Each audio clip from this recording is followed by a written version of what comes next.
Hi friends, welcome to my channel. இன்றைக்கி என்ன விலாகுனா, தைப்பூசத்துக்கு 6 நாள் எப்படி விரதம் இருக்கலாம் அப்படின்றத பார்க்கலாம். நான் இருக்க போகிறது 2வது வருஷம் விரதம். முதல் வருஷம் 6 நாள் விரதம் இருந்தேன். 6வது நாள் முருகர் கோவிலுக்கு போயிட்டு முருகனை தரிசனம் பண்ணிவிட்டு அதுக்கப்புறம் தான் ஈவினிங்க்கு மேலே தான் என்னோடய விரதத்தை நிறைவு செஞ்சுருந்தேன்.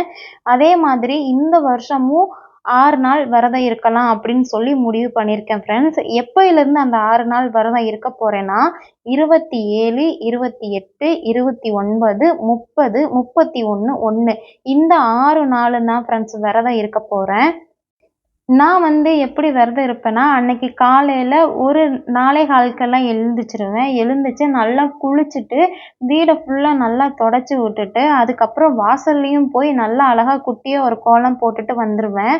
வந்ததுக்கப்புறம் பூஜை ரூமில் பூவெல்லாம் வச்சுட்டு, அப்புறம் தீபம் எல்லாம் ஏற்றி சாமியெல்லாம் கும்பிட்டுட்டு என்னோடய விரதத்தை தொடங்கிடுவேன். போன வருஷம் இப்படி தான் ஃப்ரெண்ட்ஸ் நான் ஃபாலோ பண்ணினேன். ஏன்னா போன வருஷம் என்கிட்ட முருகர் சிலையோ ஃபோட்டோவோ எதுவுமே என்கிட்ட கிடையாது.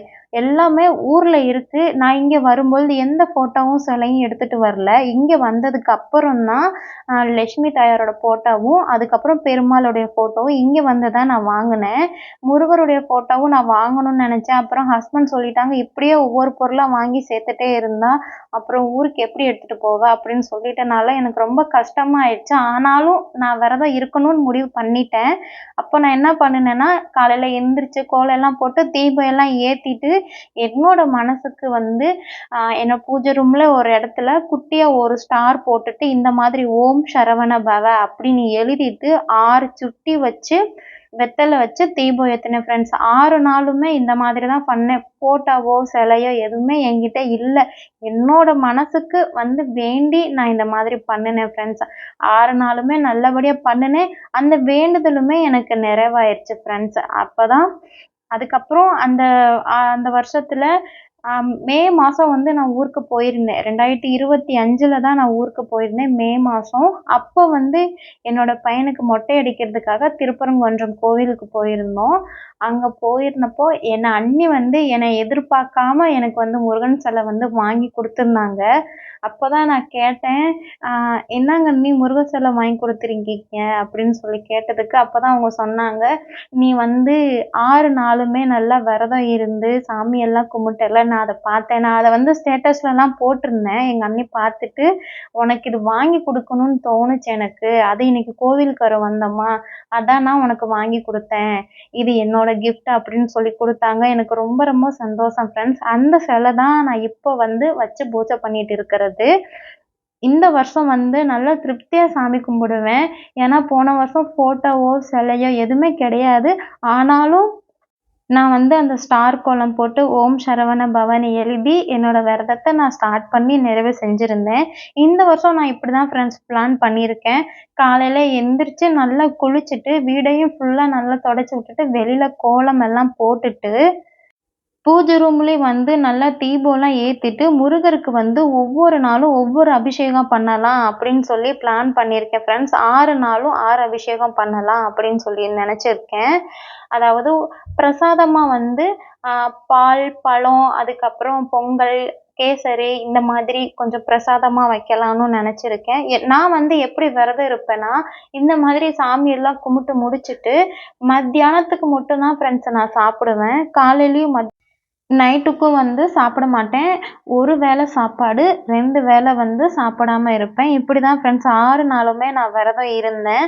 அதுக்கு மீறி சில டைம் பீரியட்ஸ் ஆயிடுச்சுன்னா, எனக்கு பீரியட்ஸ் ஆகலை. சப்போஸ் பீரியட்ஸ் ஆயிடுச்சுன்னா அந்த டயத்தில் நம்ம என்ன பண்ணலாம்னா, பூஜை ரூமு கிட்ட மட்டும் போய் தீபம் எதுவும் ஏற்றாம மற்றபடி வீடெல்லாம் தொடச்சிட்டு வெளியில் கோலம் போட்டுட்டு எப்பயும் போல் நம்ம விரதத்துக்கு எப்படி சாப்பாடு சமைப்போமோ அதே மாதிரி நம்ம சமைச்சிக்கலாம். நான் மற்ற நாட்களில் விரதம் இருக்கும்பொழுது இந்த மாதிரி ஆயிடுச்சுன்னா இப்படி தான் ஃபாலோ பண்ணுவேன். பூஜை ரூம் கிட்ட போகாமல் கிச்சனில் எல்லாத்தையும் சமைச்சு கிச்சன்லேயே சாமி கும்பிட்டுட்டு அப்படியே சாப்பிட்டுட்டு விரதத்தை நிறைவு பண்ணிக்கிடுவேன். நீங்கள் அந்த மாதிரி கூட பண்ணலாம். இல்லை ஹஸ்பண்ட் கிட்ட சொல்லி கூட பூஜை ரூமில் தீபம் ஏற்றிட்டு நம்மளோட விரதத்தை அன்னைக்கு டேயில் ஸ்டார்ட் பண்ணி நிறைவு செஞ்சுக்கலாம். நான் சாம்பார் சாதம் வைப்பேன். அதுக்கப்புறம் அதுக்கு காய் என்னென்ன காய் வைப்பேன்னா, முட்டைக்கோஸ் வச்சுருப்பேன். அதுக்கப்புறம் காலிஃப்ளவர் வச்சுருப்பேன். கேரட், பீன்ஸ் போட்டு பொரியல். இந்த 3 தான் ஃப்ரெண்ட்ஸ். ஒரு ஒரு நாளைக்கு ஒண்ணு அப்படியே மாத்தி மாத்தி வச்சிருப்பேன். சில நாள் வந்து வேலை அதிகமா இருக்கும். அன்னைக்கு நைட்டும் எனக்கு பசிக்கிற மாதிரி தான் இருக்கும். அன்னைக்கு பால் குடிச்சாலாம் அந்த பசி கொஞ்சம் ஆ சரியாகாது. ஆனாலும் பசிக்கிற மாதிரி இருந்ததுன்னா, நான் என்ன பண்ணுவேன்னா, மத்தியானம் பண்ணுன அந்த காய் ஏதாச்சும் ஒண்ணு இருந்துச்சுன்னா, அத கொஞ்சமா எடுத்து நைட்டுக்கு சாப்பிட்டுக்கிருவேன் ஃப்ரெண்ட்ஸ். அது வந்து ரொம்ப பசியா இருக்கு, ரொம்ப தாங்க முடியல அப்படின்னு தோணுச்சுன்னா, அந்த மாதிரி நான் பண்ணிக்கிருவேன் ஃப்ரெண்ட்ஸ். ஏன்னா, இங்க வேலை எல்லாமே நம்ம தான் பார்க்கணும். நம்மளுக்கு இங்க ஹெல்ப் பண்றதுக்கு ஆள் கிடையாது. நம்ம நல்லா இருந்தா மட்டும் தான் நம்ம குழந்தைங்களையும், நம்ம ஹஸ்பண்டையும் நம்ம தான் பார்த்துக்கிறணும். அவங்க வேலைக்கு போறவங்க, குழந்தை வந்து ஸ்கூலுக்கு போற குழந்தை. அப்படி இருக்கும் பொழுது நம்ம ஒரு நேரம் சாப்பிட்டுட்டு, அந்த நாள் ஃபுல்லும் வேலை எல்லாமே பார்க்கணும். அது கொஞ்சம் கஷ்டமா இருக்கும். சில சில நாள் வந்து பசி தெரியாது. சரியாயிரும். ஒரு சில நாள் ரொம்ப வேலை பார்த்த அன்னைக்கு ரொம்ப கொஞ்சம் டயர்டா இருக்கு, ரொம்ப பசிக்குது அப்படின்னு தோணுச்சுன்னா மட்டும் முருகர மனசார வேண்டிட்டு, மத்தியானம் பண்ணுன அந்த காய் மட்டும் கொஞ்சம் எடுத்து சாப்பிட்டுக்கிருவேன் ஃப்ரெண்ட்ஸ். சாதம் அந்த மாதிரி அரிசியால உணவெல்லாம் கண்டிப்பா சாப்பிடக்கூடாது. நான் வந்து என்னோட மன திருப்திக்காக முருகர்ட்ட வேண்டிட்டு, மத்தியானம் பண்ணுன அந்த காய் மட்டும் கொஞ்சம் சாப்பிட்டுக்கிருவேன். அதுக்கப்புறம் ஆனா அடுத்தடுத்த நாள் நம்ம தான் வேலை பார்க்கணும். நம்மளுக்கு ஹெல்ப் பண்ண ஆள் கிடையாது இங்க. ஊர்லனா அத்தை, அந்த மாதிரி அம்மா இருப்பாங்க. இங்க வந்து எல்லாமே நான் தான் தனியா பார்க்கணும்.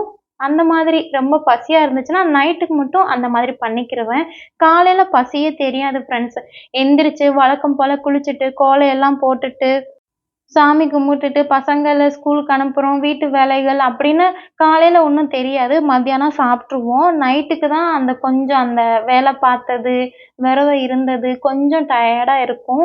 சிலருக்கு வந்து பால் குடிச்சா சரியாயிரும். எனக்கு பால் குடிச்சாலாம் திருப்தியா இருக்காது. அதனால நான் வந்து காய் சாப்பிட்டுக்கிருவேன். அப்படி இல்ல அன்னைக்கு வந்து நைட்டு இல்ல, நல்லா இருக்கு அப்படின்னு தோணுச்சுன்னா, தண்ணி மட்டும் குடிச்சிட்டு, அப்படியே அந்த டேவ வந்து கொண்டு போயிருவேன் ஃப்ரெண்ட்ஸ். நான் இந்த மாதிரி தான் விரதம் இருப்பேன். உங்களுக்கு இந்த மாதிரி இருக்கணும்னு தோணுச்சுன்னா ஃபாலோ பண்ணுங்க. உங்களுக்கு எது எப்படி இருக்கணும், எப்படி தோணுதோ அந்த மாதிரி ஃபாலோ பண்ணுங்க.